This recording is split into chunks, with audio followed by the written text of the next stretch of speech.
All right, we are back this week. It is still quite cold, but not actively snowstorming. As much power, so earned.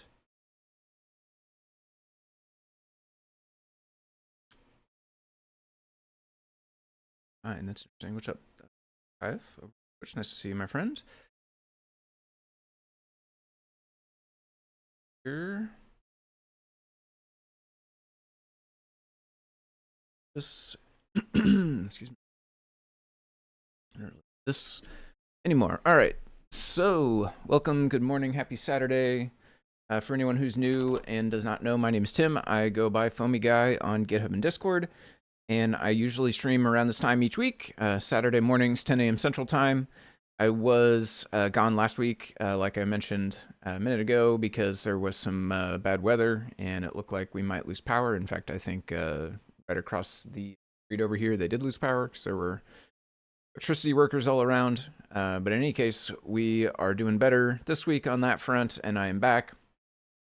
I usually work on stuff related to CircuitPython on this stream. If you don't know what CircuitPython is, you can learn more about it at the main website for it, circuitpython.org. It is basically a version of Python that runs on tiny computers called microcontrollers. When you use CircuitPython with them, typically you plug it into a computer with a USB cable. It shows up like a thumb drive. You can edit a Python code file on that thumb drive. And when you save it, the microcontroller will execute the Python code for you. And your code can interface with whatever other little bits and bobs and electrical components you want to connect to it. So you can have, inputs and outputs like buttons and switches and, knobs and sliders, as well as like LED lights and screens. You can have sensors for, temperature and acceleration and all kinds of other things. And you can use Python code on your microcontroller to interface with all those extra little bits. So this is what I normally work on, is stuff related to CircuitPython on the stream. We are doing something a bit different today. We're on a Raspberry Pi instead with, quote-unquote normal Python, CPython stuff going on. But yeah, some Blinka will still be in the mix, which is like CircuitPython compatibility layer. But we will dive into that as we get into it. I will, as always, though, try to say thanks to Adafruit.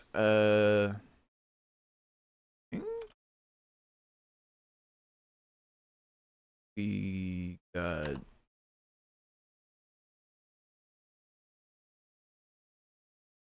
.com. Cloudflare, something. I don't know what's going on there.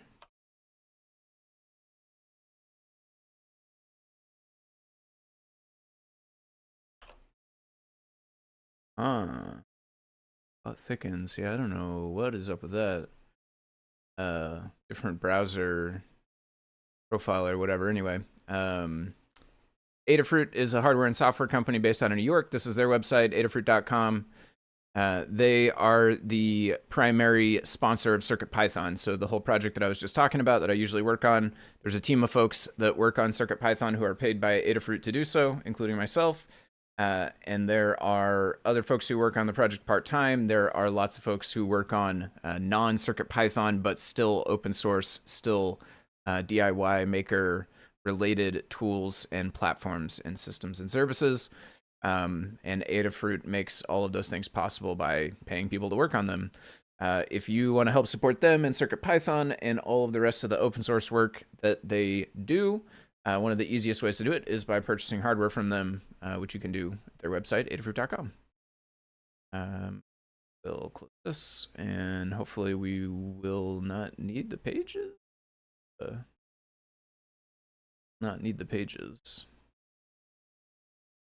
So it would be nice if we see like the pin thing we're gonna do. That later. It's probably like maybe I need to log out and back in or something. What's going on there? Right, let me get this one out of the way as well.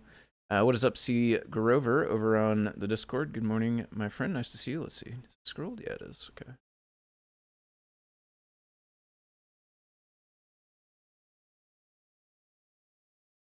All right. So, yes, I am playing around with OpenClaw, which you may have seen if you have been around the internet and social media, anywhere where people talk about AI stuff.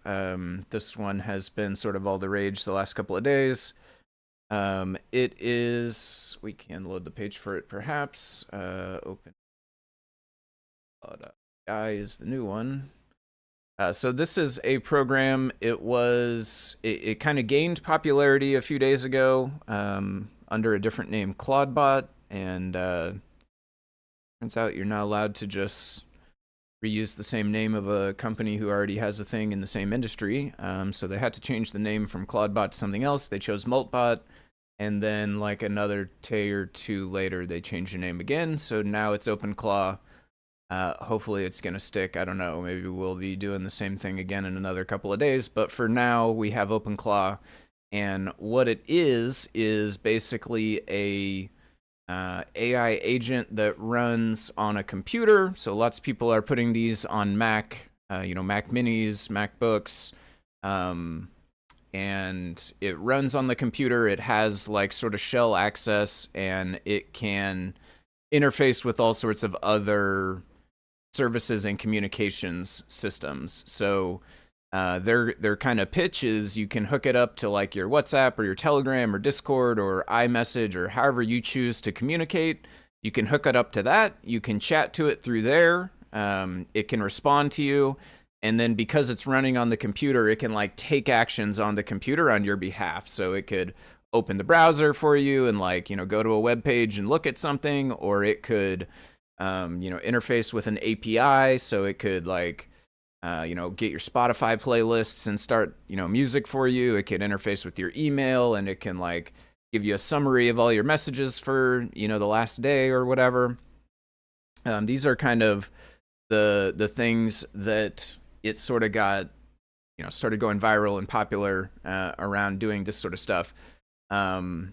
Where we are coming at it on the Adafruit side is we wanted to see if we could, first of all, get it off of a Mac, right? A Mac is kind of grossly overpowered, because the thing is, this thing is, for the most part, using remote LLMs, right? You can hook it up to local ones, but most of the people, it seems like, who are using it are using remote LLMs like Opus from Anthropic or ChatGPT.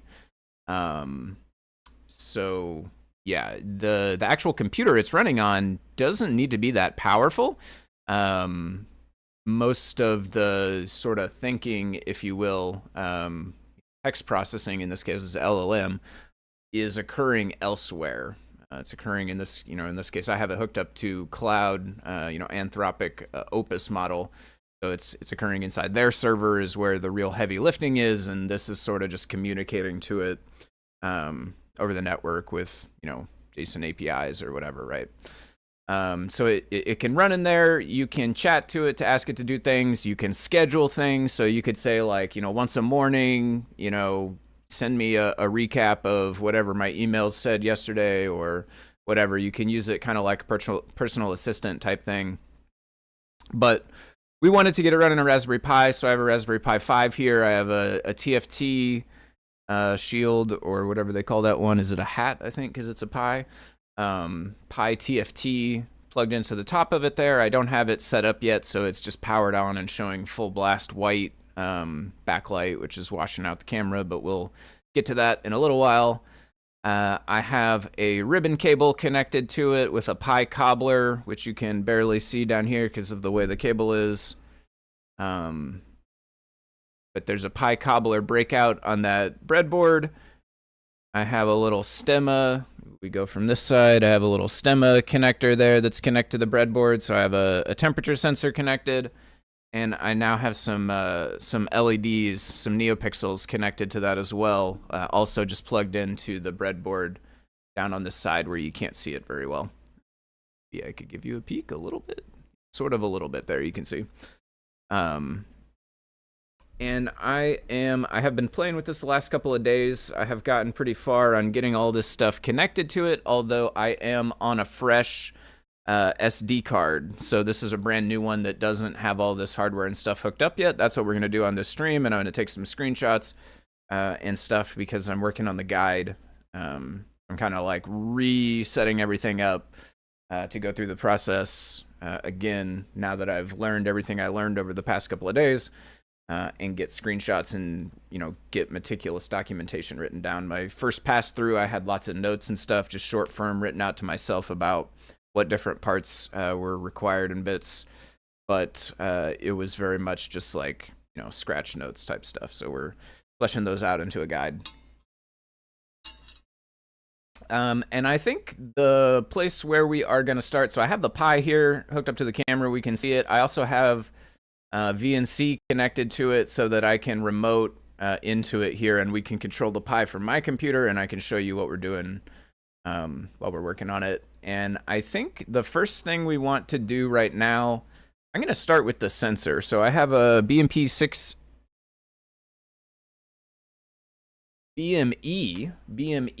680 hooked up to that.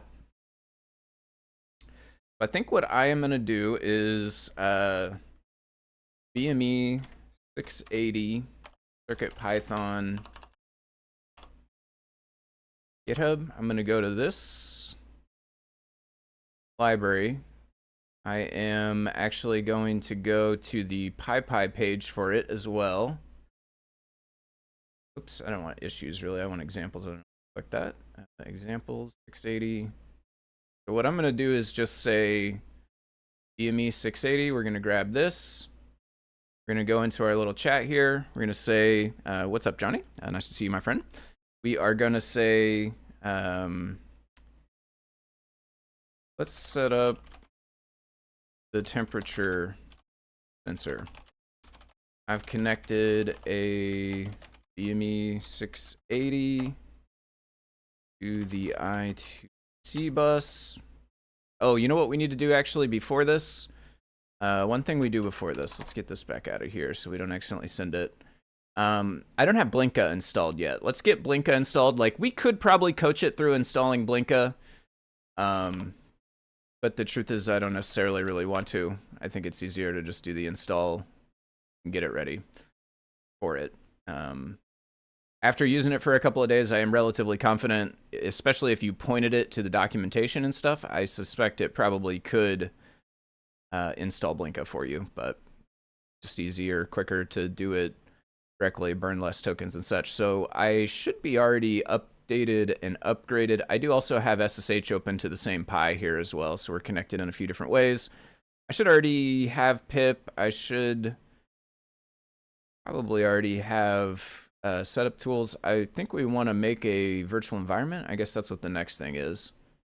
We'll check this. I'm pretty sure we're going to have this already, but already, yeah. Okay, so we're going to make it a virtual environment. I'm just going to go python-m venv. I'm going to make it in the place where it sort of works. So that happens to be OpenClaw. It is OpenClaw and then workspace. Yeah, that's where it has stuff, including a .git folder, which is actually kind of fascinating. I don't know what it's using that for. Maybe version control history? I don't know if it's committing that anywhere. That's kind of crazy. You ever maybe want to have a cup of coffee? Yeah, coffee cheers. Coffee and donuts. In fact, I had a donut earlier today as well. I got workspace. We're going to say, I'm going to call it pipbot venv because it went with the name pipbot, or it suggested pip, and I asked that a pipbot was okay. That way it would be unique compared to Python pip. Python-m venv. We want to make a new venv. We want to put it there. Yeah, let's do that. Force into that. And you don't actually have to like make it inside of its workspace because it's like running. It's basically sort of like Claude code. It's an LLM running on, in this case, the Pi. It has access to shell. It can, and it's running under my user, so it can see what my user can see. Tim C user in this case on this Pi here. So I could just put this in my home. I could put it pretty much anywhere.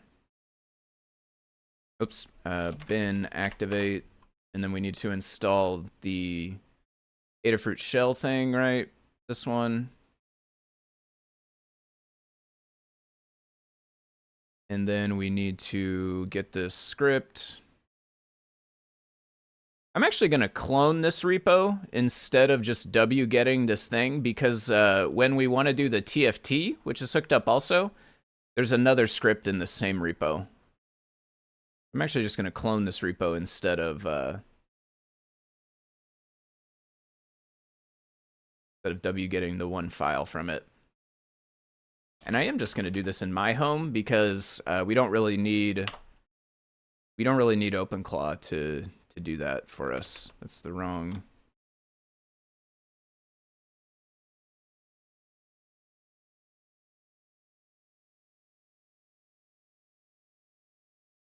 It's also not going to work still. It needs something.get. I don't know what it needs exactly.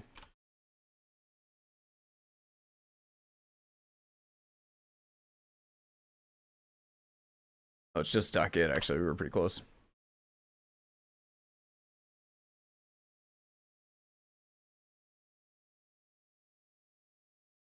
Okay. So this has Raspberry Blinka. It also has Raspberry TFT, Adafruit TFT right here. We'll use later. All right, so we need to run it but we need to run it with sudo, but we also need to run it with sudo using our Python environment. So we have this sort of like longer form thing going on here. Sudo -e environment path Python, and then we can finally run it.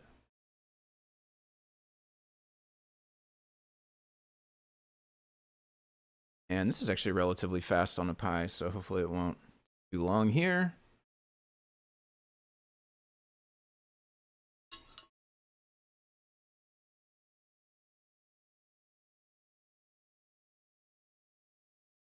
And again, I do think it could set the stuff up if you had asked it, especially if you point it to like the Learn Guide or the docs or something. And you know, told it where to find the script maybe. But it's like it'd probably fumble around for a little while figuring it out. I don't know. We can just take care of this part. For the sensor, though, I am just going to point it to the library. I'm going to point it to an example, and I'm going to ask it to install the library and then try to get the example to work. We're going to kind of let it take the lead on setting up that after we get Blinka.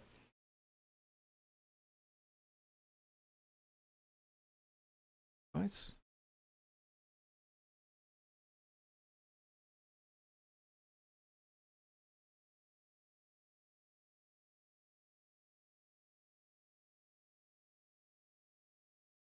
Doing stuff.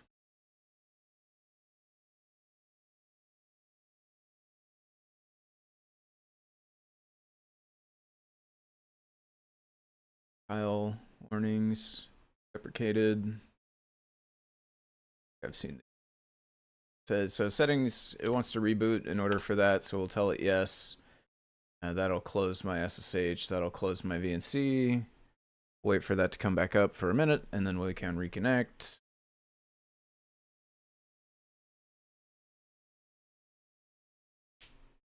Okay, so we're gonna tell it the virtual environment we set up for it. We are going to point it to the PyPI page for the library, and we're going to point it to the example on GitHub for the BME 680. And with those three things, I think it'll be able to connect to the sensor and get the reading from it. So we'll see.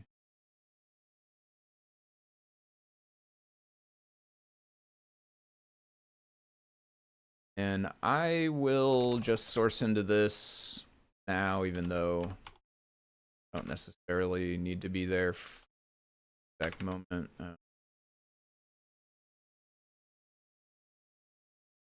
And then really we're going to go back to VNC here, connect. Is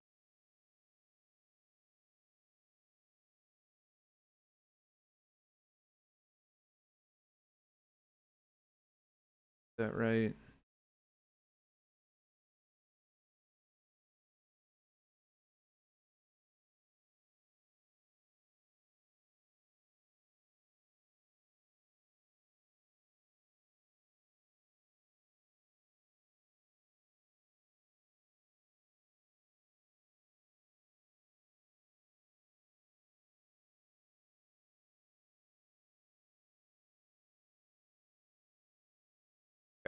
So we're going to say, I've made a Python VM for you in your workspace called Bitbot VM.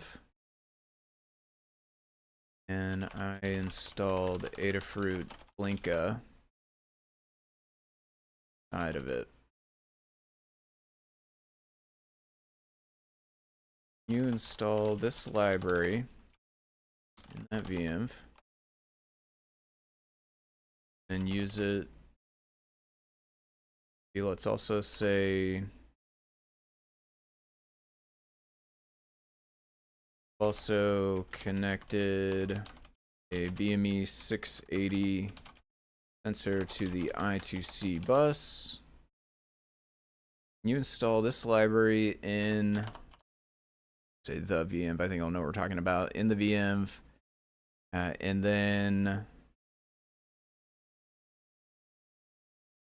try to connect to the sensor and get data from it. Here is an example script that shows how to access the sensor.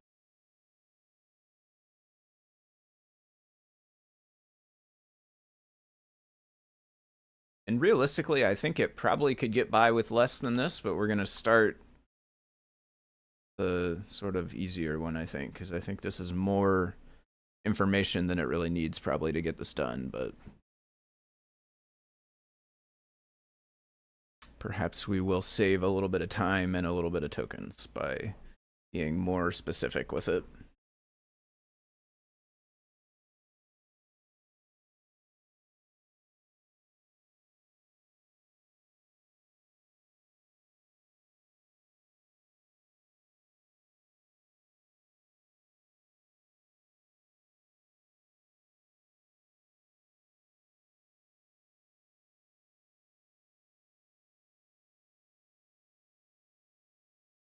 So during the dots here, it's going through sort of like an iterative thinking process where it kind of like writes some stuff down to itself. It kind of like writes down a plan of action and then starts going through it. And then like if any errors happen, it'll write down like, uh-oh, we got this error. And then it'll kind of be like, what should we do about it? So it'll go through that. It does it in the background here. You can see them. I think you can see them maybe here, but it's like difficult to follow because there's all kinds of other stuff and it's not formatted super easily to read. You can eventually see them as they get stuff in here. It'll start popping stuff. So like all at once it popped all this. If we scroll back some, we can kind of see the, or, oh, okay, here we go. So it ran a command to get in the virtual environment, install the thing. It downloaded the example file.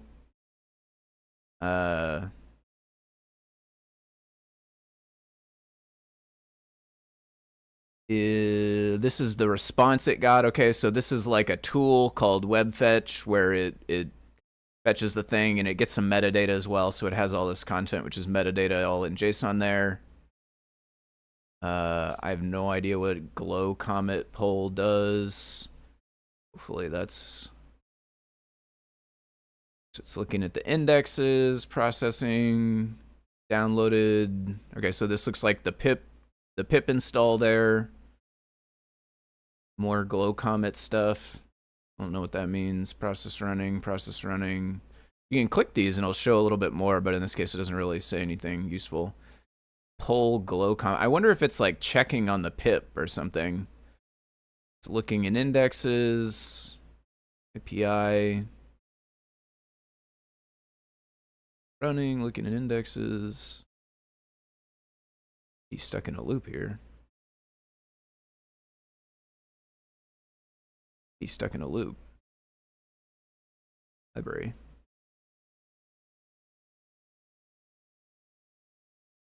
It says it's from 1023. It finally finished. It just says library. That went better the first time, honestly. On the first SD card, I mean. The first time I've done it on this SD card. Kinds of stuff. Itself a bit. Oh. Okay, so it is still, it's just not, it's not showing us the dots, I think. Oh, the address is not responding. Hmm.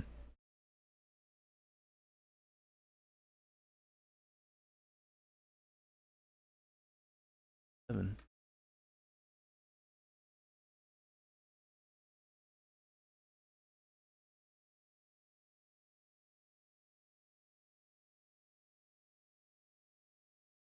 It usually appears at 77. 38 is commonly used by age 20.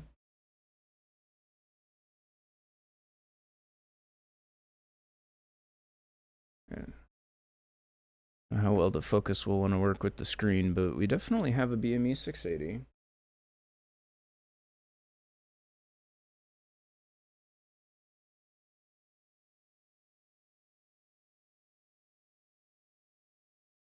On the back, it does say default address 77. Address jumper. Have not closed, it's still open.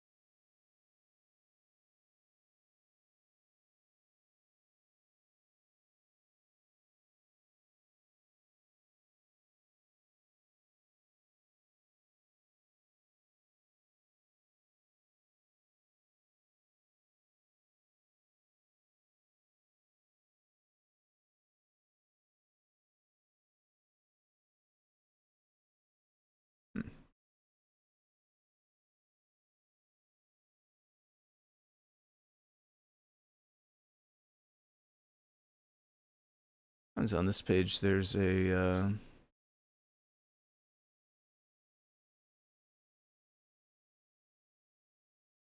C address thing.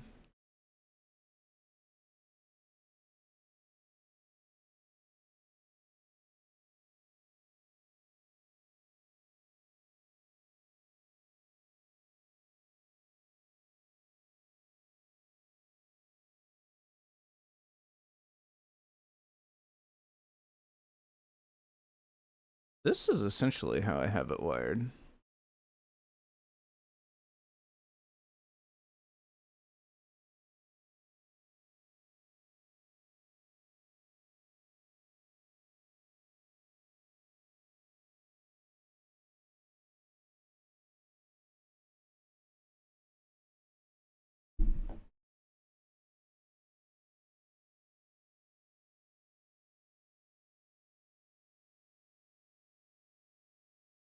Find the I2 scan. Python Essentials. I'd like to do, I mean, I believe it, but I would also like to do a scan myself.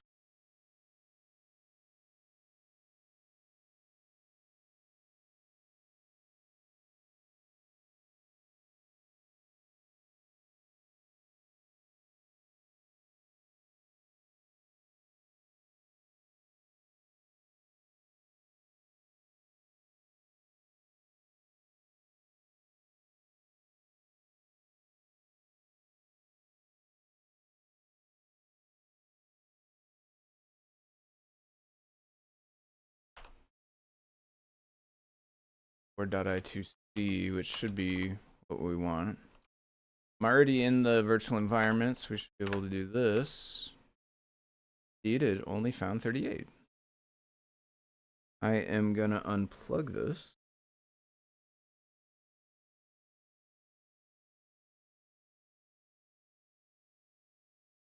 Finds only 38 might be the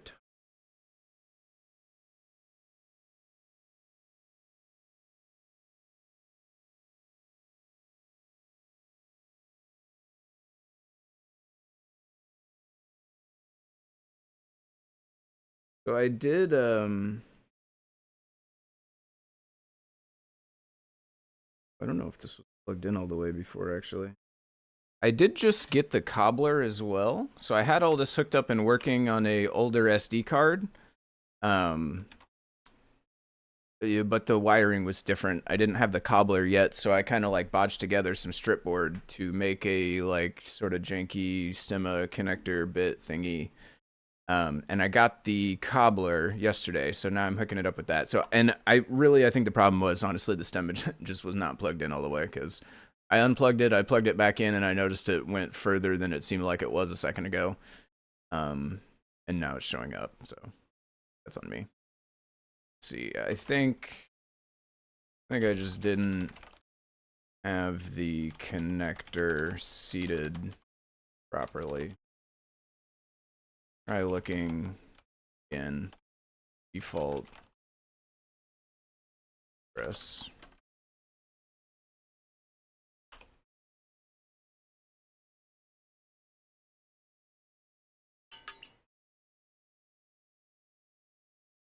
Okay, there it is. So now it's going to read the data. So honestly, why it looped up there a couple of times is honestly probably because it couldn't find it. And it was like, let me try to reinstall this or something. I would not be surprised if that's the case.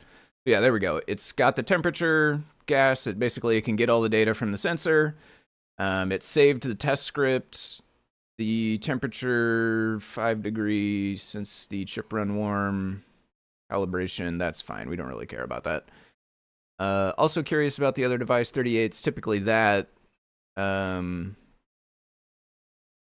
I don't know. We're gonna say don't worry about that for now.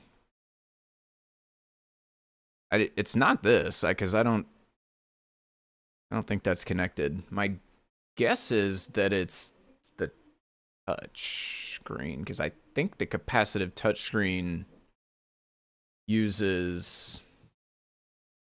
You do this yet, or are we still no go on that? No go on that. If it does it matter if I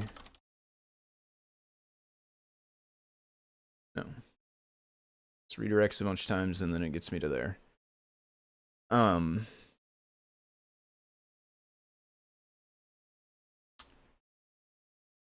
if I click one of these? Well, no. Fascinating.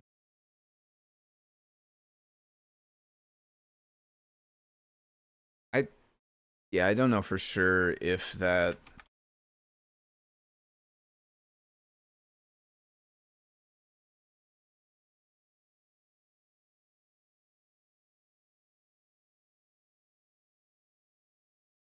Yeah, the thing is here, this is a very, very old. This is a very old guide. And then the hardware is different than this now as well. It doesn't look quite the exact same as this.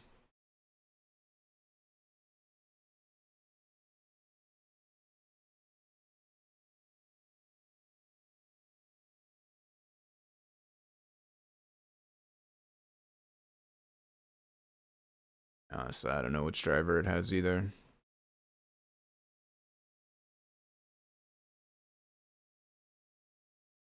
I'm not using X11 though. Wait, we're on Wayland now for Raspberry Pi. Anyway, yeah, I don't know what the touch controller on this is, but it might be I2C and it might be that address. But for now, we're just gonna leave that one alone. All right, cool. We got the sensor. I think I also have the NeoPixels. There's this ring of NeoPixels right here. Actually, let's do the display next, because the display is like bright white and washing everything else out, making it hard to see. So to control the screen, we're gonna get Pygame CE, and it's another one. I'm just gonna install it. It could do this totally, but install it. Pip install.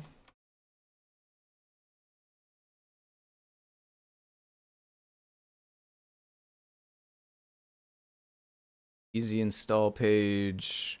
So already have the OS, already have the virtual environment.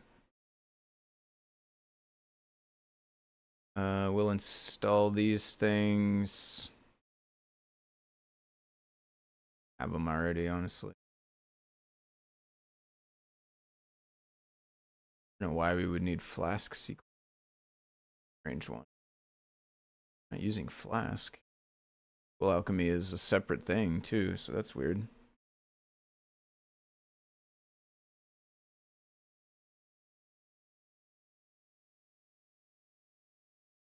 installing Flask, actually. Is it? Maybe. I think so. Maybe we need that.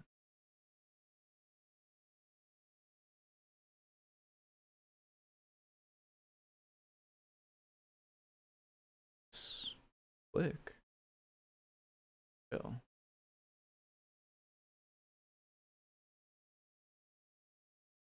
Sure if that uses Flask inside there.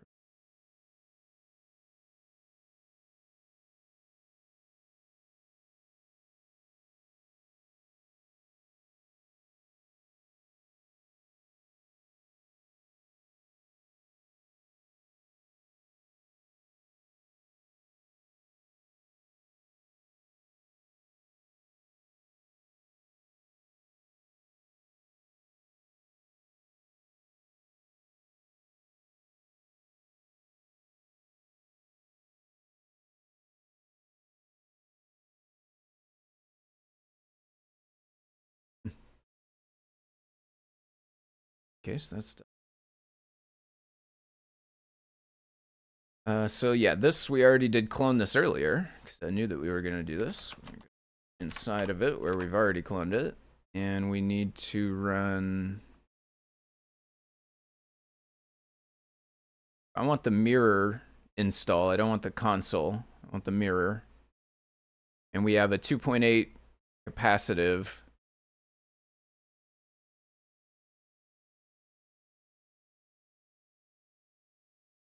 I'll try this. One thing I will say is the display was going a little, like the touch input was going a little crazy on me the other day.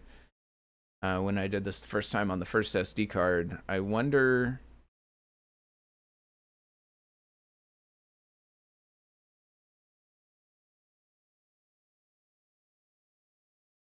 Paste with an enter also, or?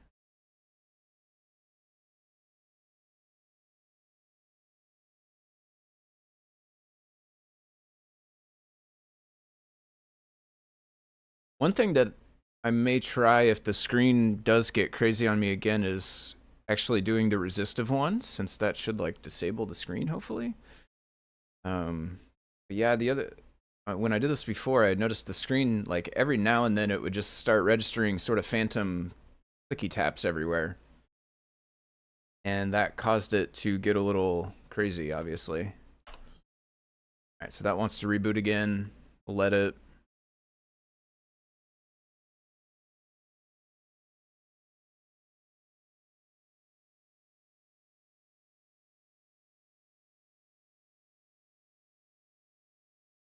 Back down.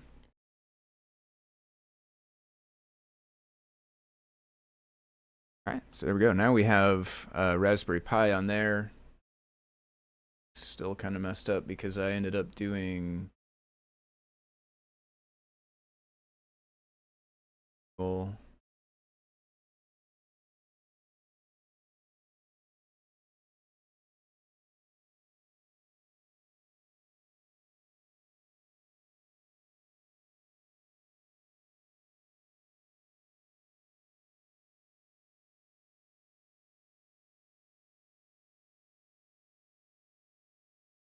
it's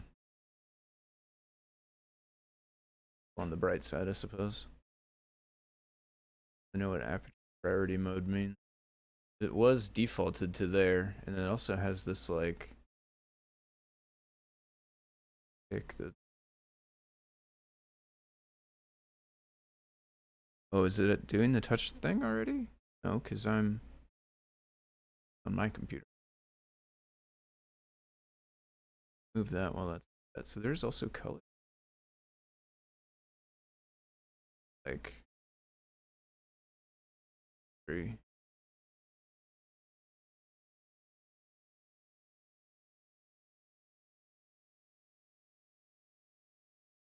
I'm still kind of getting used to this new camera setup. I have a different thing going on with my camera now.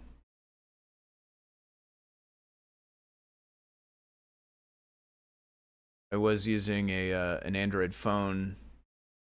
Now I'm using a different camera, and I have this new app that lets me do the control and stuff. So learning as I go on this. All right, so we'll zoom in for a minute, but you can see there the screen is working.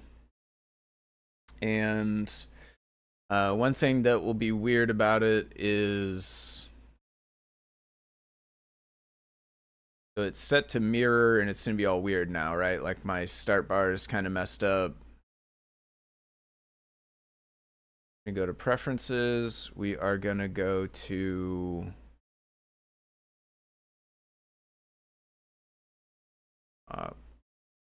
my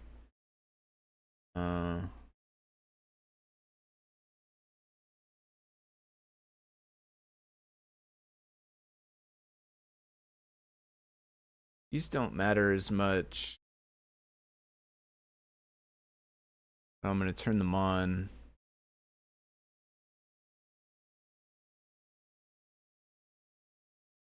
Same desk. Oh, actually, yeah, let's just do that. Okay.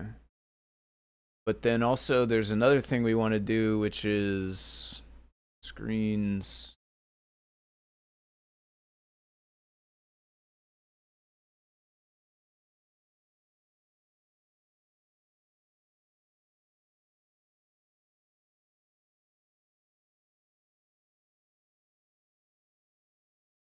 Grab the other mouse.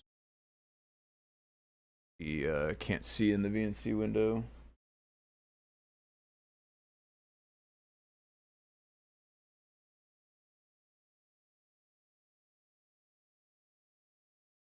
Okay.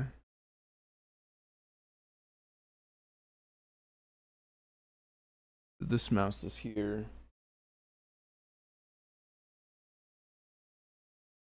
They are stretched. Somehow I got it to show.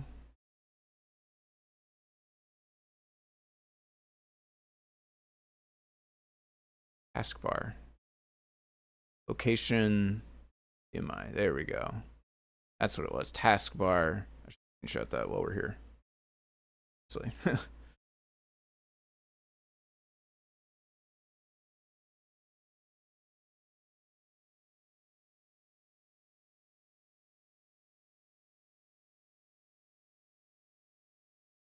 Flame shot GUI.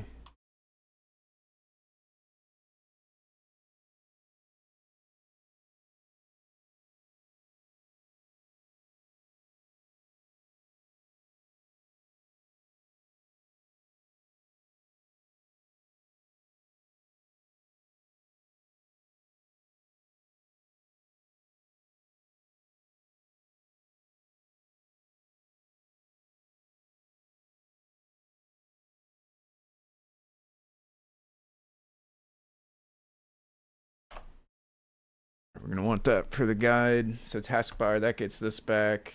Get back into the browser. And we have this screen now. So basically, as you can see in the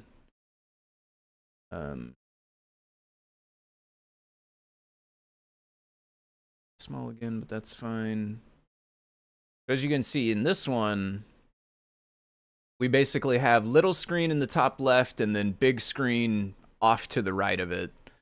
And so what that means is if we use Pygame or anything to show whatever we want to show, if we draw a 320 by 240 window in the top left of the combined screen space, then it will be showing on the small TFT.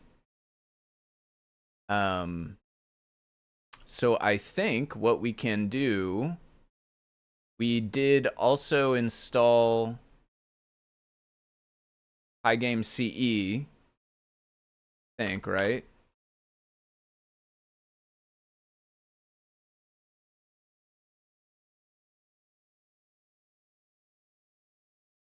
Yeah.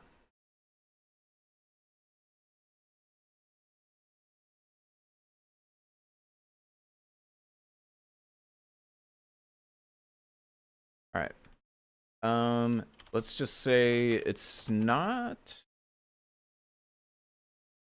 Well, I suppose I'm not 1,000% positive, but I'm pretty sure that it's not. I'm pretty sure it's not an AH-E20. I've not.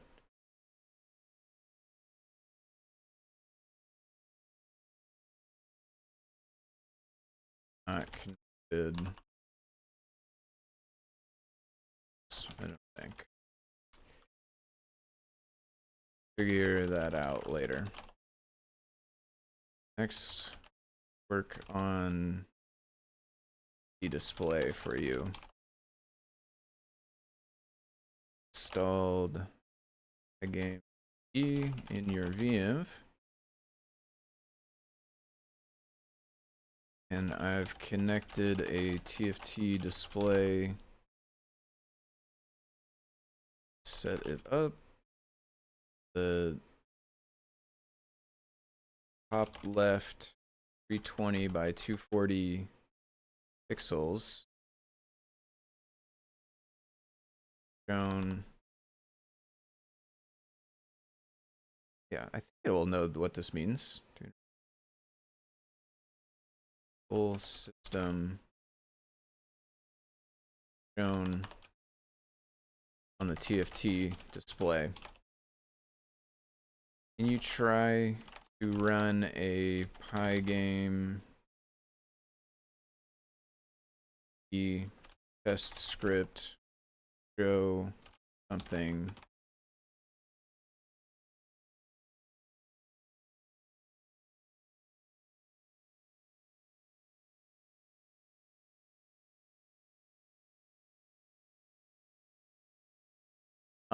the keyboard, we'll want to fix that as well. There's a setting for that somewhere. I figured that out last time too.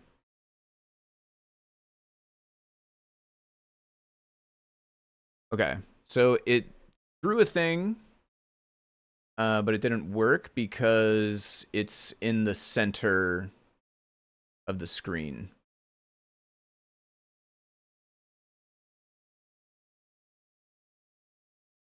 So this says it ran for 10 seconds, it exited cleanly. You should have seen this. Did it show up on the TFT? Let's say I saw it on the main display, created a window that looked like the correct size, but it was in the center of the main display. Let's say the HDMI display, because like it could run LS displays, or I don't know the right command to check the displays, but there's surely a command and it will probably see the HDMI, just the same as Control Center did, right? Like Control Center can see this. Assume this thing can see it as well somewhere. So I saw on the main display, it created a window that looked like the correct size, but it was in the center of the HDMI display instead of on the TFT. Can you try to modify the script to move that window to the very top left for 0 pixel?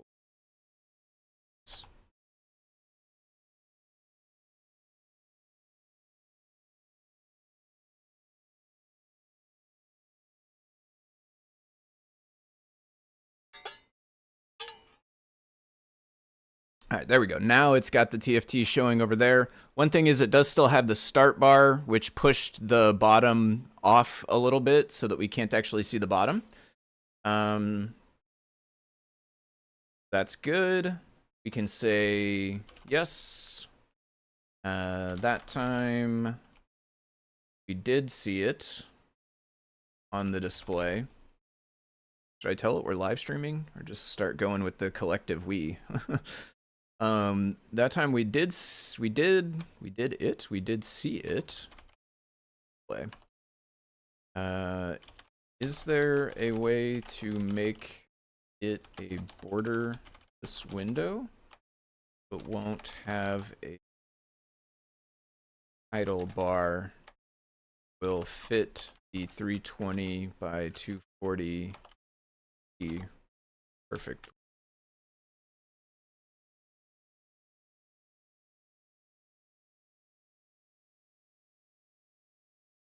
There we go. Bam. Perfect.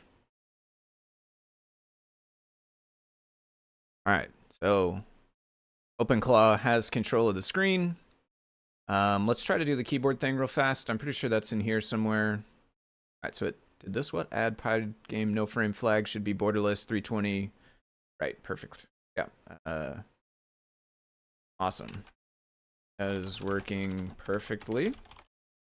Can you go ahead and save that a tool so that you'll be able to draw more stuff on the display in the future easily? So it has like a tools.markdown file where it keeps notes to itself about the different sort of capabilities it can do. So we can tell it that. It would have saved that somewhere where it has access to it anyway, but this will put it, I think, in that sort of like main place that it looks.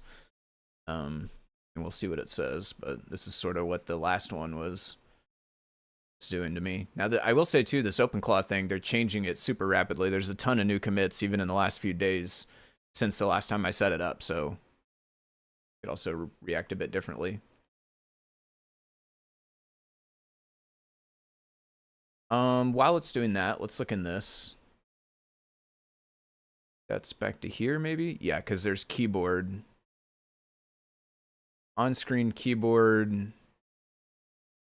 We're just going to turn that off. Disabled. That way it won't pop the on-screen keyboard on here. Boy, it is thinking okay, there it goes, finally. About to say, it is thinking a lot about that. So done. We created TFT display module with a TFT display class. Okay, so that's why it was thinking so long. It like refactored this all into a class. We updated tools. This is really what I was thinking. It updated tools.markdown with docs for the TFT display, the sensor. Okay, so it actually added a bunch of other stuff as well. It added the display, it added the sensor, I2C devices, Python environment, and it can now easily draw onto the display, which is super cool.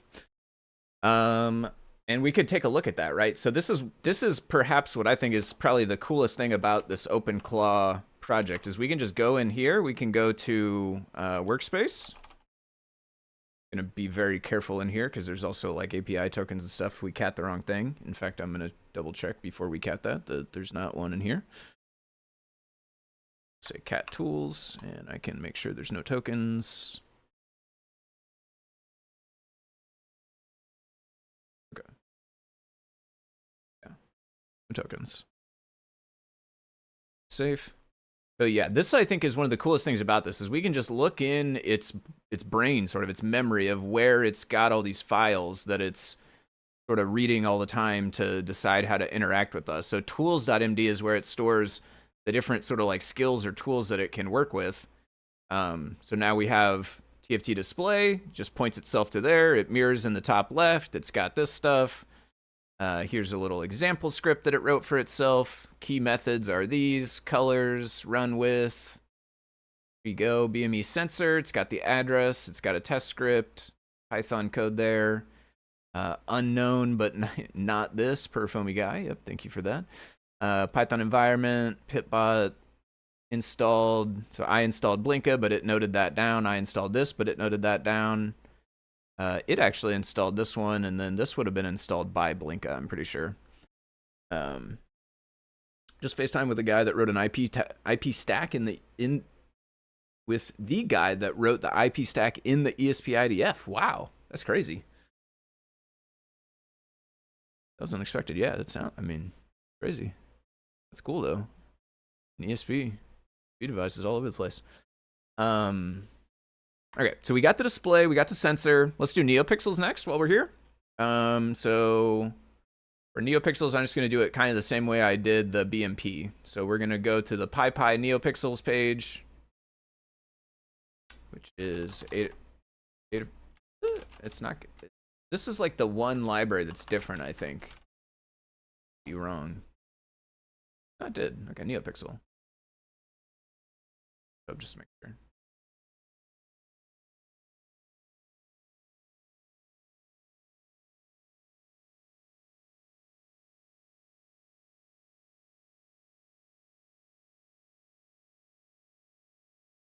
Yeah, okay, this is exactly what we I guess it's just the import that's different. It's import NeoPixel instead of Adafruit NeoPixel.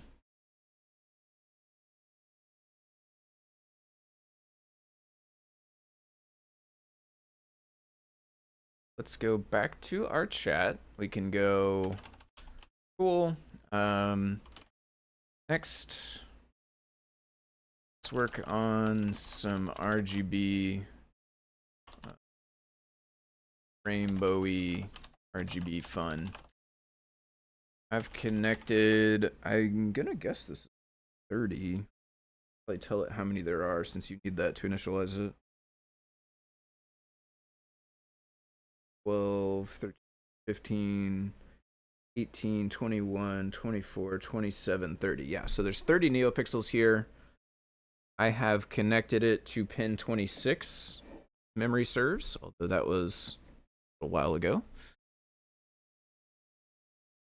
But I mean, much like the other one, we'll troubleshoot it if it's wrong. I'll zoom this back out a bit here. See the NeoPixels.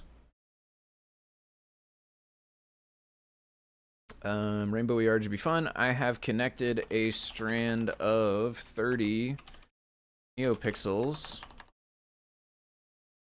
Pin 26. And you install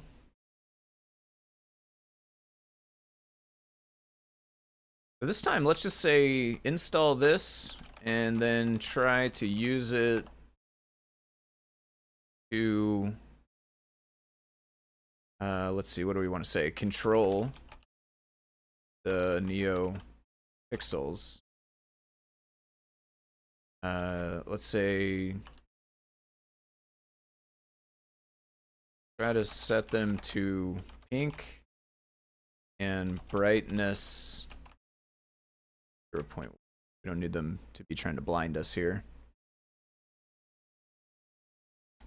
And I'm not even going to point it to the example. We'll see if it gets tripped up or not, but maybe it might be able to do this just from the library itself. Let's give it a try. Last time we gave it the Pi5 and the example, and it did a good job. In fact, it tried to troubleshoot when the sensor wasn't there. This time we'll give it one less piece. And I'll see if it works. Yeah, sometimes it does. Okay, yeah, right there. We got pink going on right now. Those turned on. Boom. Are they glowy pink, it says? They are indeed. So we can, and again, we can kind of look back through what it did here as well. So I told it this. It executed installing NeoPixel. Then it, you know, this is it seeing the pip install output. More pip install output. It wrote a NeoPixel test file. Yeah, so it looks like it just wrote a NeoPixel test file off the top of its head. It didn't like, and it doesn't seem here like it went and found it in the repo or anything. Maybe NeoPixels are ubiquitous enough, it just got it right. But indeed, it set the 30 NeoPixels to pink. Brightness is 0.1, so it didn't blow my eye sockets out, which is nice. We can go... Perfect. Yes, they are... now glowing pink.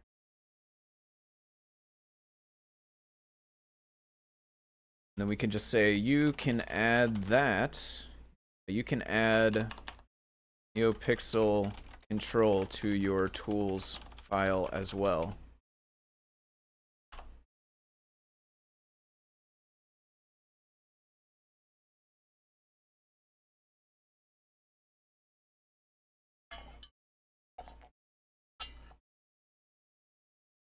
All right, there we go. New tools. We've got TFT, BME, NeoPixels. Ready to make some rainbows or fun, whatever you want. All right. What is next? We've got the sensor, we've got the screen, we've got the NeoPixels. The other things that I did the first time around were voice input and voice output. Voice output is easier, so let's do that first. For that, I used eSpeak, and I think it's it's in the Pi like apt already. So, apt search eSpeak. I'll show you the page for this as well. Speech synthesizer.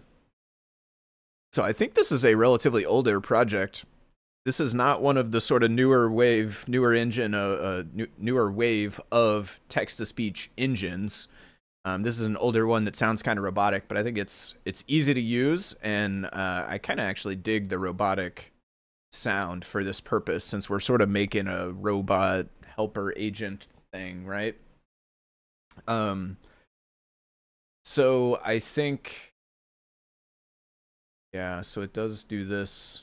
Yeah, eSpeak right here, the one we want. I'm just gonna cue that. And again, this, like, we could tell it to install this and it would do it, but I'm gonna kind of do the same thing here. We're just gonna install that on this by ourselves anyway. Sudo apt install eSpeak.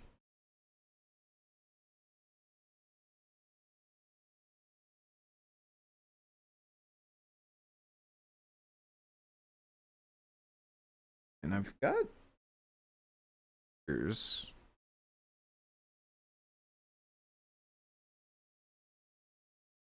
let's crank it. Okay, so that finished. So theoretically, I think the command is just eSpeak something. Okay, perfect. I don't know if that came through the speakers, but I can. Hello world. That time it should have definitely came through, I believe. But my OBS is behind some stuff, so I didn't actually see. Okay, so we can tell it that we have installed that. We can tell it that it can use it to talk.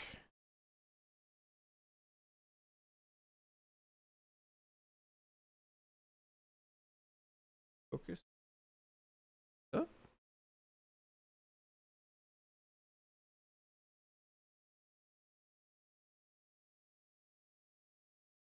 Going through.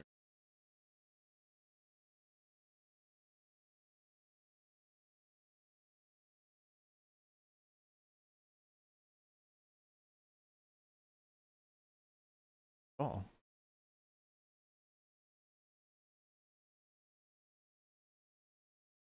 was gonna say, does it have something? It's like we need it to kill the Neo.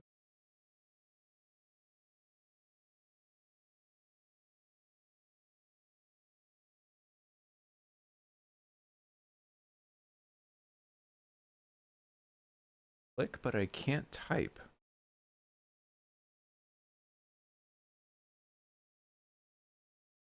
If I can't type, then I can't ask it to kill the NeoPixel thing. Is that idea?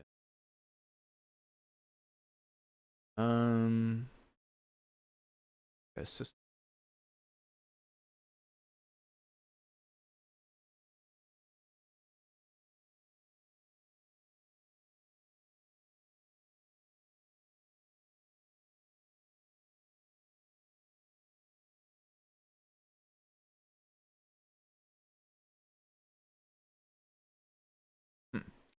I think we are going to just reconnect to VNC.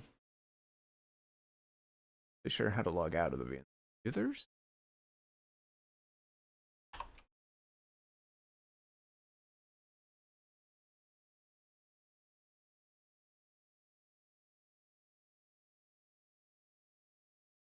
All right. We're back in business. And the lights are still on, so I don't think the lights were the problem. I will chalk that up to VNC. I don't know. I've never actually used VNC on a Pi before, so this is the first time I set this up today. All right, what was I gonna do? We have eSpeak. We're gonna tell it that it can speak now. Okay, so I installed eSpeak so that you use it to cloud. And try to use it. Say hi. And then I'll hold the speakers up here so that hopefully y'all can hear it as well if it works.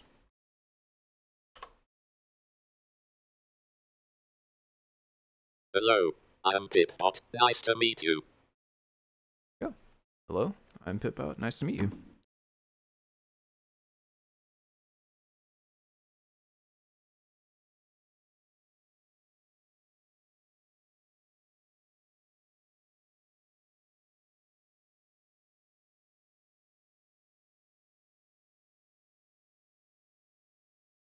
Then we'll same thing. So we'll say you can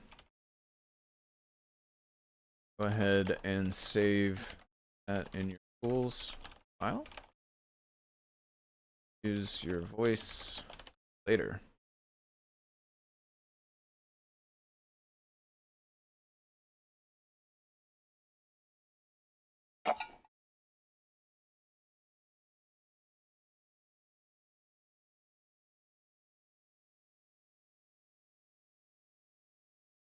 Okay. So we got voice output. That's the easy one. We will do voice input next. And the way that I did this the first time around was I actually went to the Hugging Face page for Whisper Small, which is a small, as the name suggests, model for speech to text. So the reverse. It takes an audio file and it tries to transcribe the speech that's in it. It's made for short bursts of text. So like a sentence or a conversation segment or whatever, right? It's not made for like transcribe this entire book or something. There is another one that I think is more along those lines, but I haven't messed with it. This one is smaller, so I started there because I figured it'd have a better chance of working on the Pi, and it does seem like it can work on the Pi and does pretty well. So what I am gonna do is open Audacity first of all.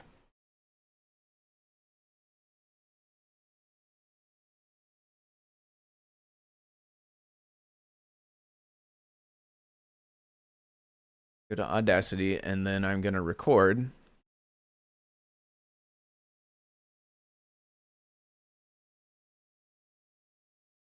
Hey, Pitbot, can you hear this? If you're able to hear it, can you tell us a joke? Save this.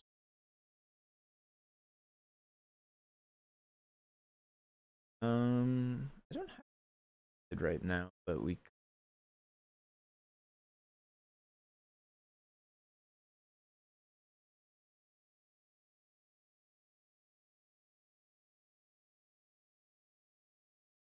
It's this SSHFS tool.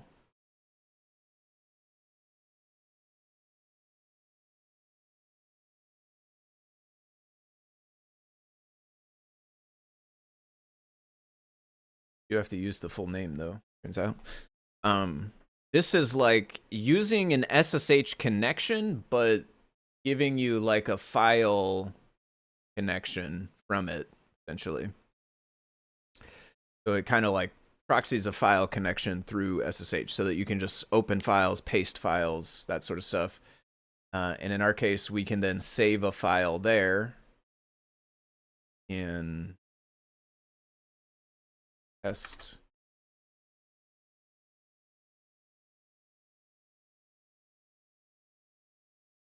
Here is wrong.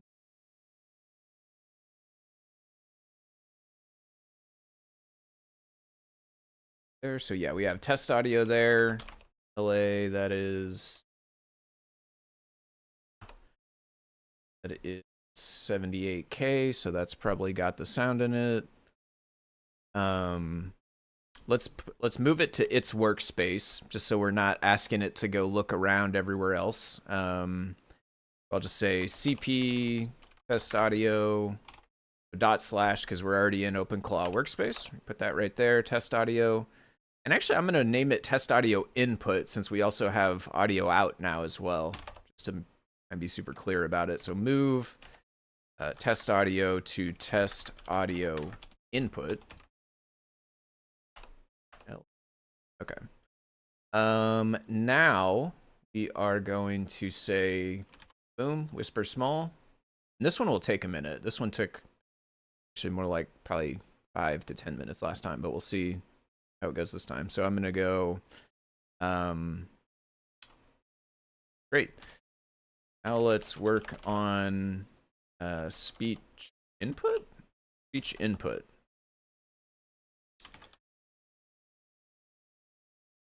Please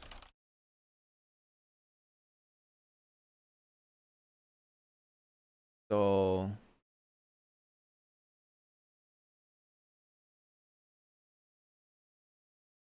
Oh.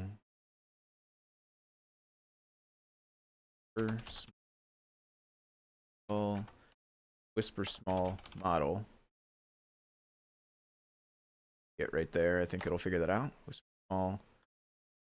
Any requirements needed inside of your VMV. I have put a test audio input.mp3 file in your workspace that you can try to transcribe with it in order to verify whether it's working.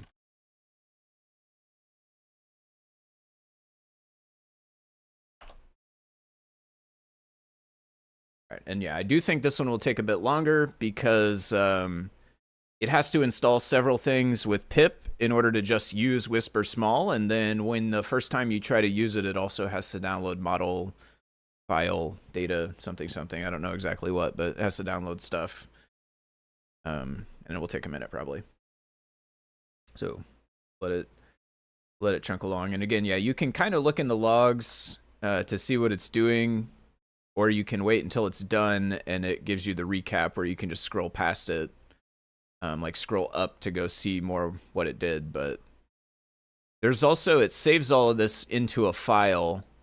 One of the cool things I did with the one on the other SD card is I had it write a script to go over its history files and re-export them into a text file format where it could, where it's just like a conversation history. And I had it include the thinking steps as well. So you could see the parts where it was writing to itself, like what it was going to do next and stuff like that, which is super interesting. I'm going to include some of that stuff in the guide. And I'll grab that script from the other SD card, or maybe we'll have this one redo it. I don't know. I'll probably just get the script. No sense in redoing it, really. Yeah, I can get that script from the other SD card. We can have it do this. So yeah, you can see it did. It's trying to do some installs, and again, like those things will take a while to install. I'm gonna run to the restroom while it is working. Water as well. In fact, I'm gonna fill up my water too when I get back. So I'll be back in a minute. It's gonna chunk along. BRB.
like it tried for a while and the network timed out.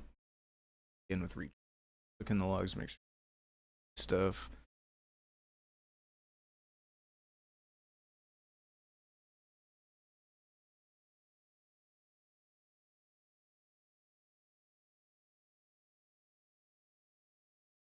Mild coral instead of, what was it before? Glow coral? Glow coral. Glow?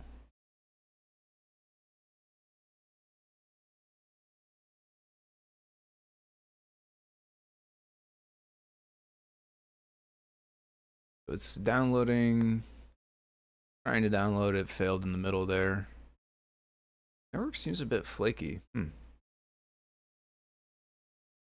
Good, honestly.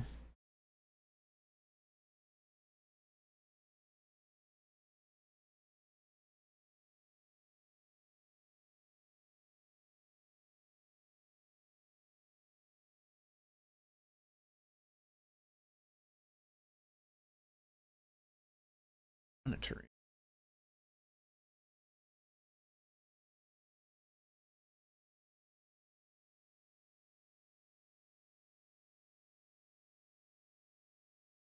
I mean, my whole connection to it. I guess not through the internet.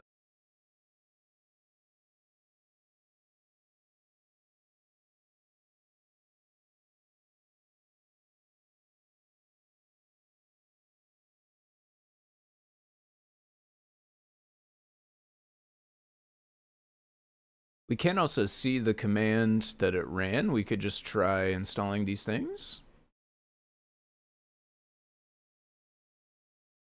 Let's say stop here, which I think means that it's still going, so.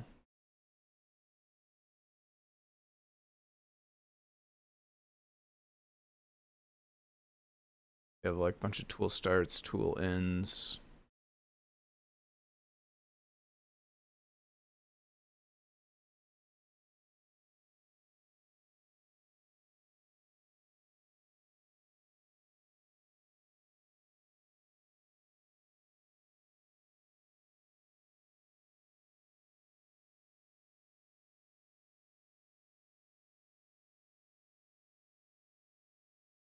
Faint gold. No idea what these.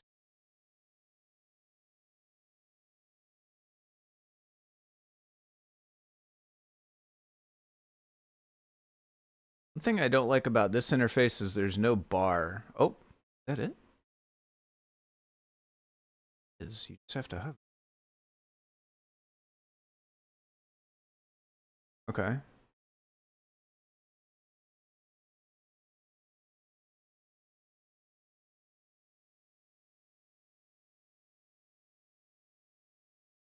Huh? Hold on.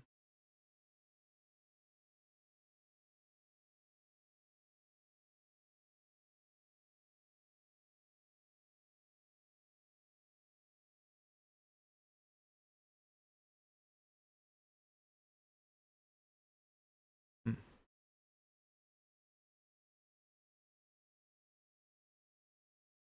I don't know. I'm inclined to say that that's very likely to be on the Pi5 side, honestly, or wherever it's downloading those things from when it pip installs.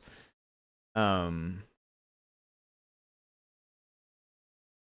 actual network that it's connected to, I think, is honestly fine. It's the same network that I'm streaming through. It's the same network that browser is open in and everything. Open a page and loads rather quickly. There's nothing on it, but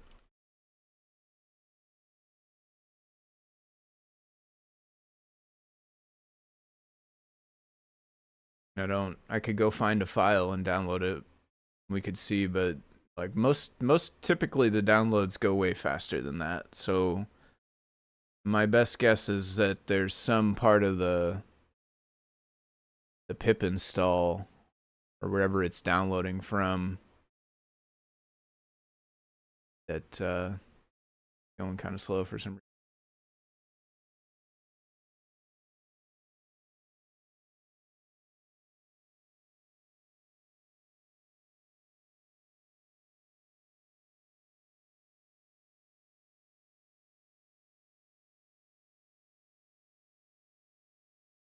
Alone is 200 megs.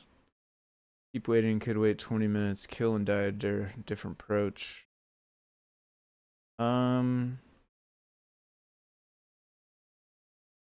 ahead and process. Can you tell me what needs to be installed? Good. It.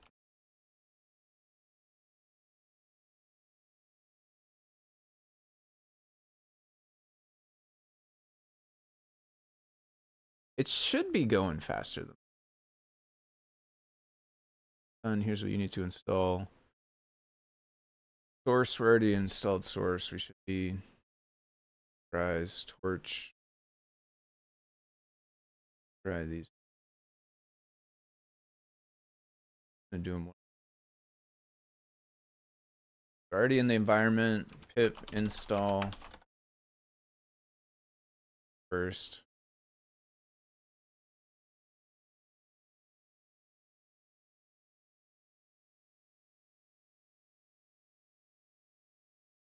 Pi.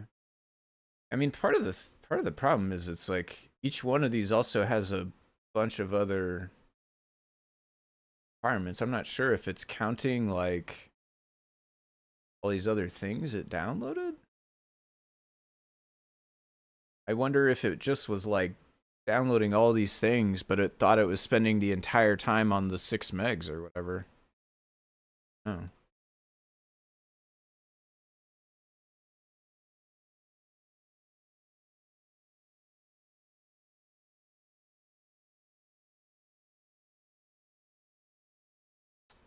It's like a sized file. One's 0.2 megs trying to download, not going very well.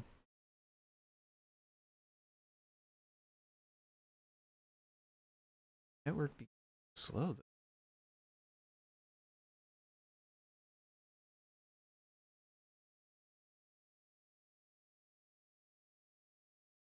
But specifically to the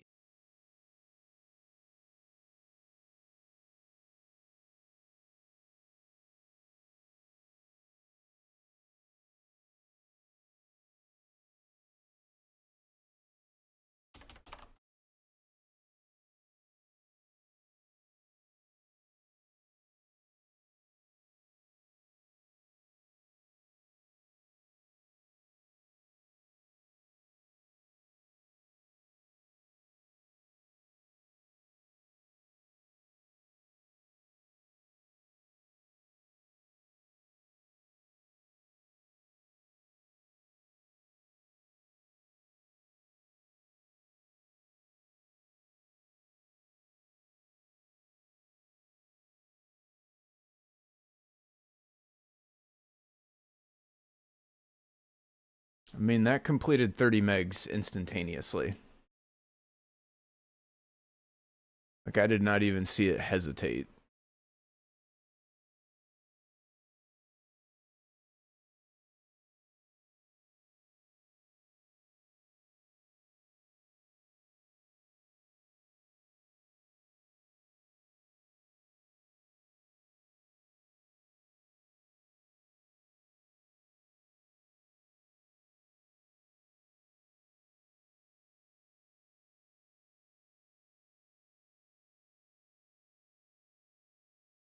Yeah, I'm kind of inclined to. Whoa. What happened there? That's kind of cool. Own special way. Kind of a bummer that that's just taking so long. It did fail. Yeah, and then there's what it saw there too. Hmm.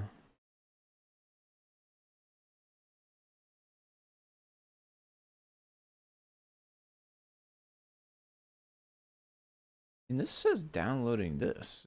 Actually, just this file?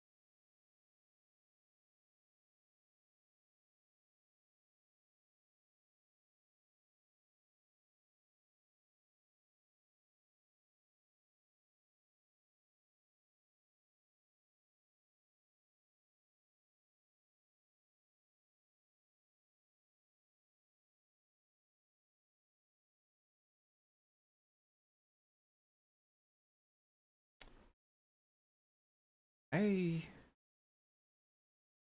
mean, I don't know what to do about it, but I really feel like this is not a network problem on my end.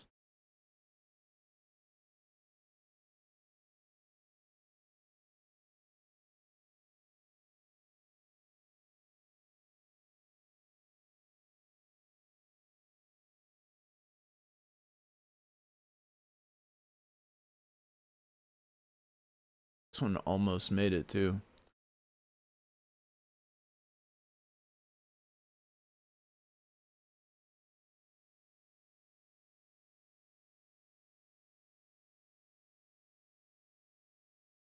Try torch and see if it goes any faster. Maybe it's just that one. I have no idea if that's a thing or not.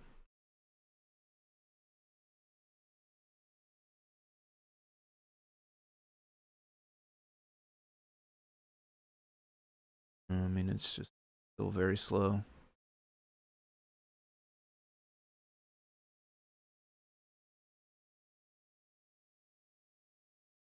Okay, one thing. Let's take this.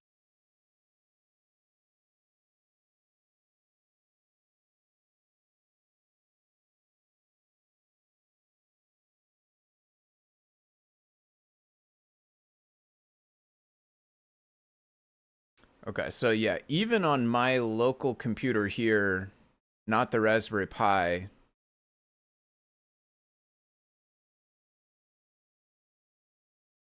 its download is just going very slow. I don't even know, like, cancel this. Um,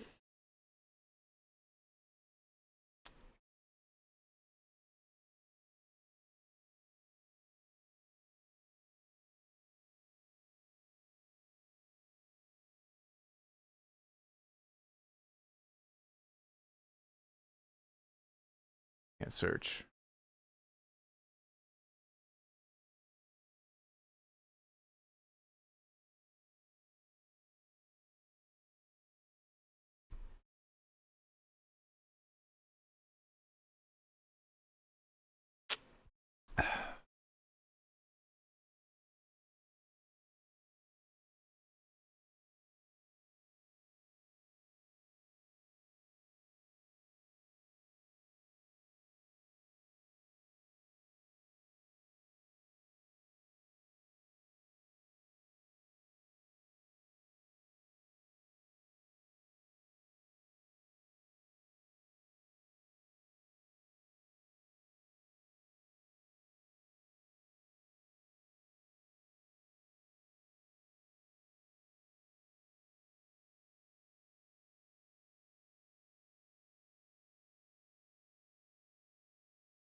But I can click these.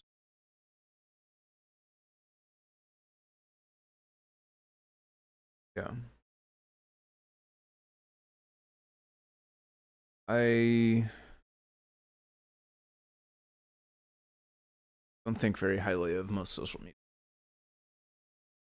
Leave it at that.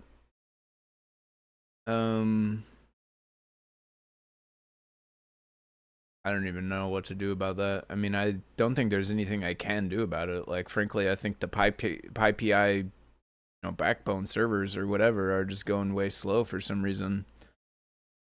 Um,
High wheels.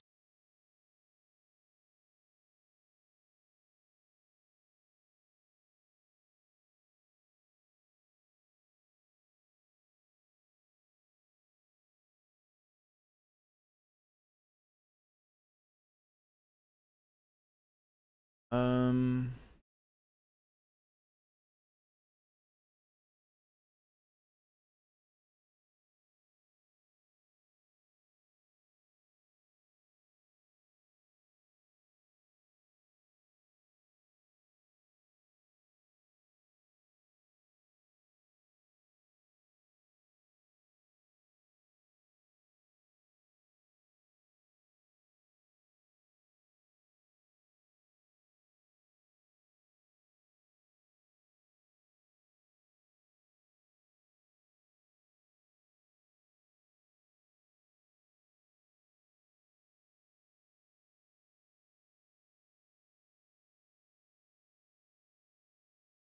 what even is this stuff? Broccoli and cheese.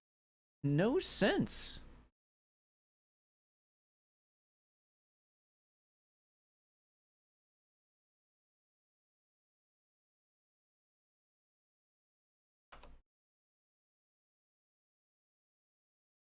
What? Am I missing something? High wheels download very slow.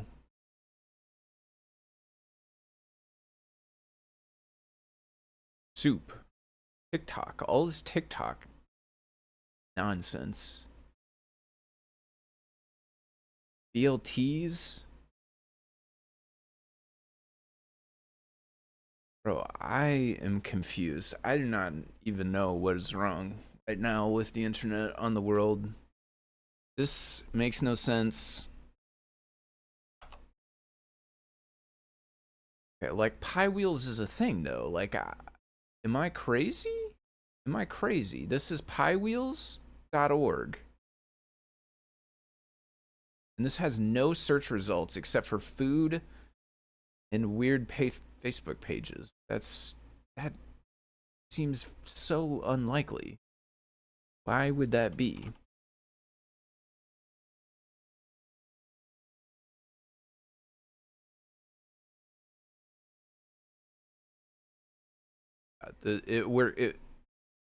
Like, I searched here and we have all this stuff about actual Pi wheels, like the thing we're looking for. Relevant stuff. Relevant to what we searched. And then here, and it's like nothing. And I search the exact same thing. It's the exact same search term. Okay, I can't even with this. I don't even know. That's awful, and Google deserves to be shamed for it.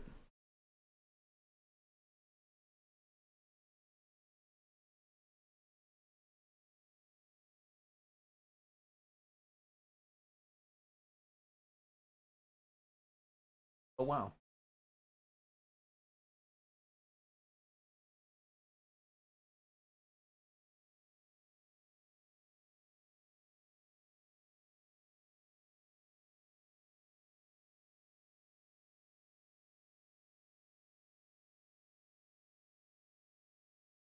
I don't know. I don't know what to do about it. I don't think there's anything I can do about it, honestly.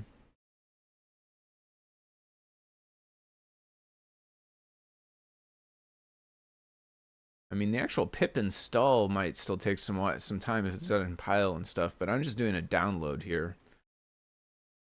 Try to download what was this file? Was this the 6 meg one? I don't remember.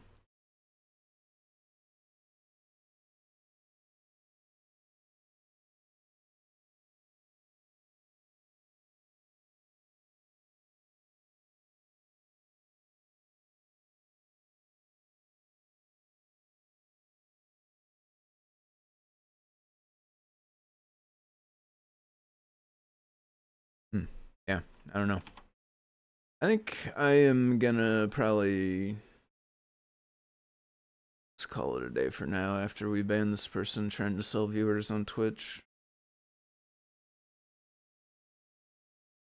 Um,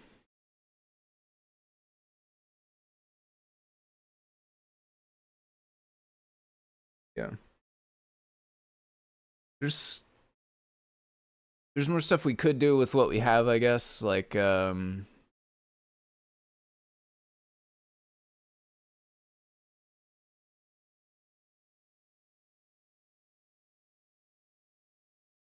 we could play some more with the screen. We could have it draw some different stuff. Like on the last one, I had it do a dashboard to show the temperature from the sensor. This one has a few more values even. I had only temperature and pressure before, I think. This one has humidity and gas and a few other things. I don't know. I guess that could be kind of fun. Let's do that real fast.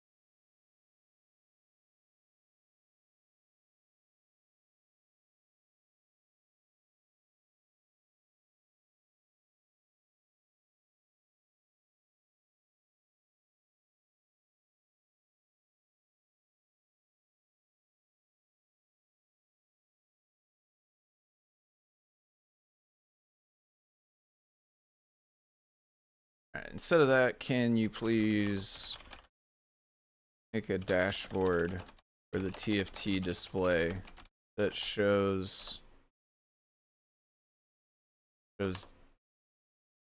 live data from the sensor?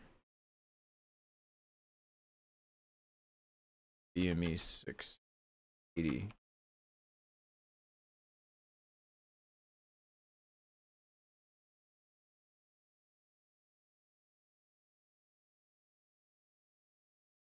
And the Google search really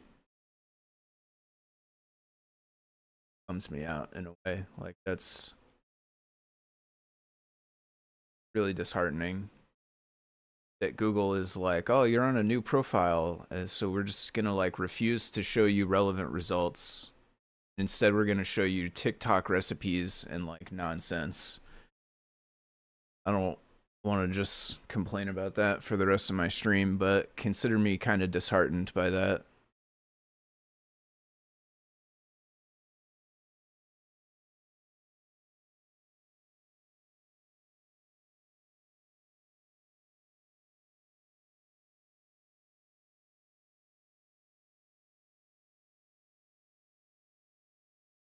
Nice. This is upside down for us, but it basically did everything we wanted it to.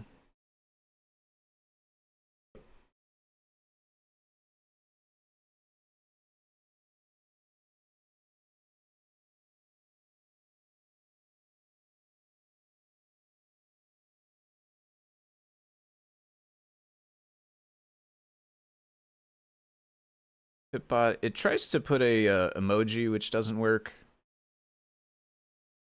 I'm just gonna go ahead and ask it to flip it as well.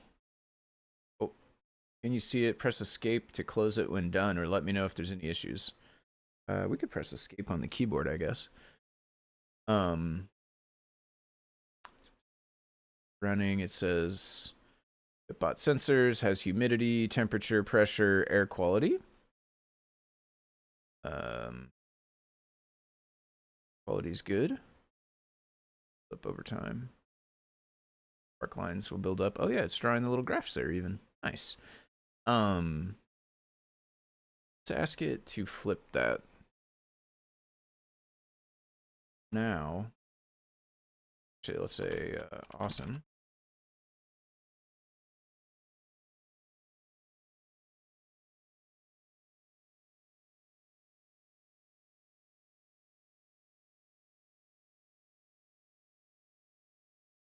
Or somewhere else.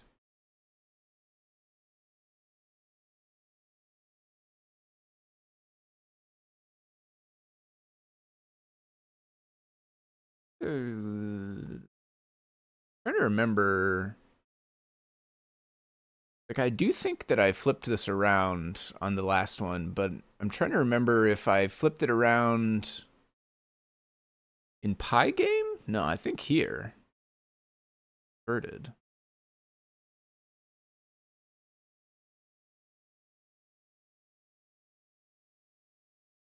But the problem is,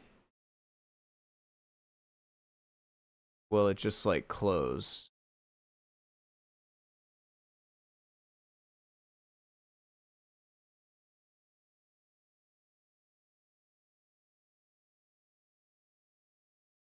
There's the actual program. We could close it here.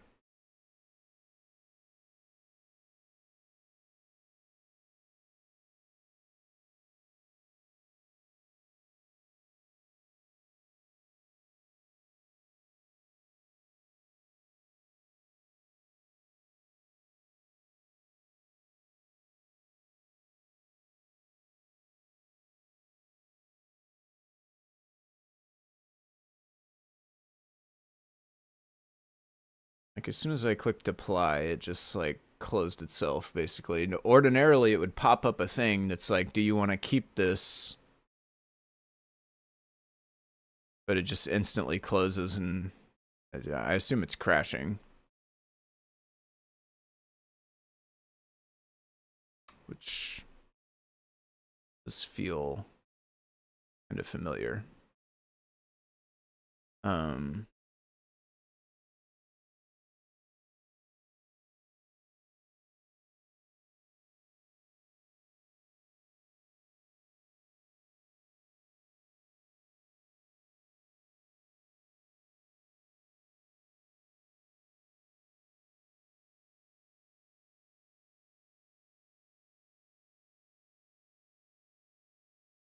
I have the TFT oriented currently. Be more.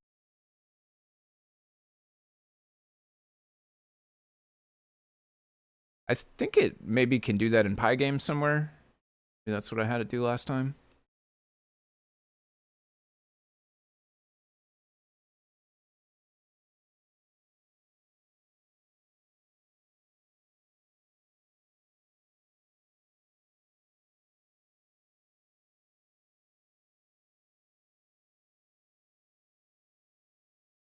Maybe we can't have only one display flipped, because that would be kind of weird anyway. Like if your mouse like started going the other way when you moved to the other screen or something, that would be weird. All right, yeah, there we go. So done, added 180 to the class. That it should be 180 now. Perfect. And indeed, yeah, based on the way it's set up here with the camera looking at it and everything, it is right way around. One more thing I'll ask it is let's do Fahrenheit for the temperature. Perfect. Looks great. Okay, that looks good now. To change the temperature to use. This is one of the worst ones for me to spell. I don't know. I'm gonna for sure butcher it. Fahrenheit. I don't know. Sorry. Hearted? Faint-hearted? Fair. Farin.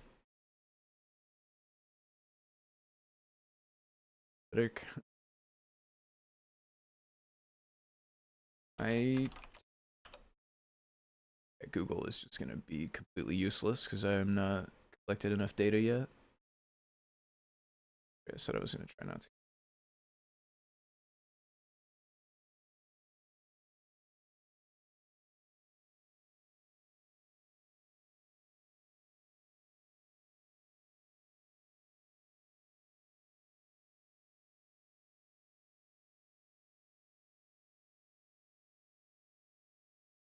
It's interesting the humidity would be that much of a change. I guess we don't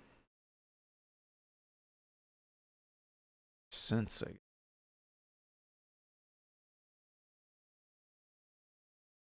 Those are actually really small changes, right? Because it's basically capping the graph to through the range that it has seen so far, and it has only seen a range of like 10.0 to 10.2 at this point. So I get it. The graph kind of clamps on itself. Temperature, it does say is 83. That's on the high side, probably just because the sensor is tucked all up in the Pi's business down there, and the Pi5 here does run a bit hot, even though, like I said at the beginning of the stream, it's like the Pi5 is not doing the LLM, thinking process, right? That's going out to Anthropic. But the Pi5, especially with the hat on top of it, and I also have the ribbon cable in there now, so there's like kind of a little heat box that it's got going there, and you can see I moved the sensor a couple inches away, and now that's like drastically dropping off. All right. I think I will call it there. We got almost everything that I had set up before. The one thing that I had before that I don't have now is the speech input, which I would like to use Whisper Small for. There's actually a bunch of other ways that it could be done, including some that are remote things anyway, like I think OpenAI and a bunch of them have APIs for speech transcription where you can send it an audio file over the network and get a transcription back. But that's not what I want to do. I want the Pi to run the model that does the transcription. And in order to do that, I need to install those pip, Torch and whatever the other ones were, and then get the Whisper Small model. And there's a couple other things to set up. But it seems like PyPy or PyWheels.org or whatever is having some issue, or possibly my network is having an issue with that server specifically somehow. We can't do that just yet, but that's basically the last thing that I had on the previous SD card that I don't have yet. We got the display, we got the NeoPixels, we got speech output, eSpeak, we got the sensor. NeoPixels are actually new. I didn't have that one last time, so that's cool. Very interesting process and tool. Thanks for sharing it on your stream. Yeah, for sure. I'm fascinated by the tool. I think that there is definitely a lot of like hype going around that is maybe not quite deserved. Like lots of people are putting on socials and stuff. Lots of the viral ones I'm thinking are a little bit overhyped a little bit. Like I think some people are kind of making it out to seem like the open claw is just deciding to do all of these spontaneous things, when in reality, as I've been interacting with it, it's a lot more directed. It does what you ask it to. So, if you ask it to call you on the phone, it will, or if you give it a Twilio connection, it'll naturally kind of like be connected to the phones. So there's people out there being like, oh my goodness, it called me and I wasn't expecting it. And this is like proof that it's, conscious or whatever. And I'm not quite there yet, but I do think it's a fascinating tool. The main thing I'll say, like kind of in conclusion, wrapping up my thoughts for the moment, at least, honestly, the coolest thing in my opinion about this is, again, the way it stores its files here, where we can just see them.